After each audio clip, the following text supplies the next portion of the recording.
Hey, what's going on guys? So in today's video, I will show you how do you delete conversation on Discord.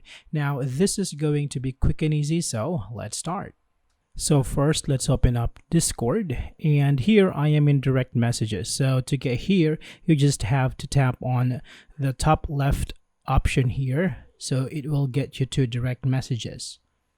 Okay, so once you're in here, you can select a conversation with your friends from the list. Say for example, this one, and you can tap on the icon on the upper right corner, tap on the three dots, and here tap on close DM. So this is also the same as deleting your conversation with this friend.